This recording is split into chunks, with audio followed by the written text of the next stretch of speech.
Welcome, welcome, lovely writers, to yet another Writerly Wednesday. I'm so happy to have you here. It's a little bit rainy, drizzly where I am today, which may make it perfect creative weather. Regardless, I hope it is exactly the right sort of environment for you to be thinking about your own creativity and your own writing. This week, we're going to be talking about something that has become a light bulb moment for many of my writers, and that is the top 3 reasons you should be a multitasking writer. Now, what does this look like in your work? It could mean that you are a freelance writer, and so during the day, during your day job, you're doing copy for someone else. It could mean that even as your work as a writer, in your off time, in your spare time, you have got multiple projects. Maybe you've got one that's in first draft and something else that you are editing. If you are incredibly creative, like the writer who sort of inspired today's chat, you may have so many projects that are at different points in creation and editing that you could virtually jump in anywhere. And I'm going to tell you why this is such a brilliant approach to your writing, why it will really help you identify exactly how you can find your flow more easily. It's not just the flow, but you'll get it. In fact, that leads me to the reason number 1 that being a multitasking writer is so important. And that is the difference between force versus flow. Force is, maybe you can recall something like this, whether it was through a day job or even back at school or uni, you got assigned a writing project and you just had to do it.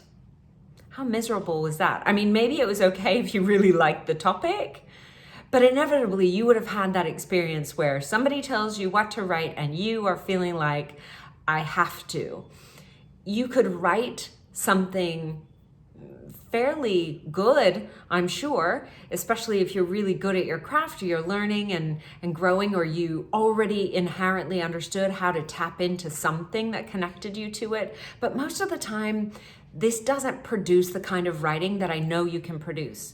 Instead, what we want to work on is getting you to flow. Now, flow works better if you are choosing what to write. This doesn't always happen. However, it's a pretty important thing to get to. And if you are a multitasking author, you will inevitably give yourself enough different projects so that you can find where your flow is on any particular day. That's reason number 1. Number 2, and I talked a little bit about this in last week's Writerly Wednesday, all about the top 5 mistakes writers are making when self-editing.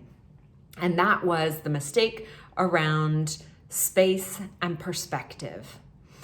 Space, whether it's time or even energetic space, like I put the project down and I walk away from it and I go do something else, is invaluable to being able to bring yourself to a project in the right frame of mind, but also with your heart, right? If you are trying to just do the work because you can, I'm sure you can, but you don't get generally a reward for that. What you get rewarded for is work that speaks to someone. And you can only get that if you are in the right place to do it.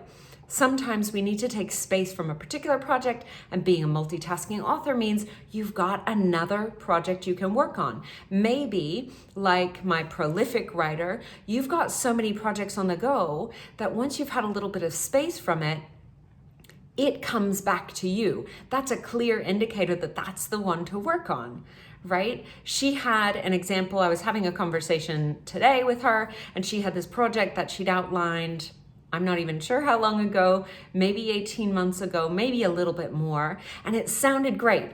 You'll get publishers if you're approaching publishers and you're an experienced author, or maybe you've got an agent and they'll say, yeah, do that one. And I will give good feedback. Even in my time as an agent, I would say do that, but always, I'm on the creator's side. Ultimately, I want you to have the buy-in. So it doesn't matter how amazing the project sounds, if you're not feeling it and you don't have that space and perspective to get in tune with what you need to, it's not gonna work.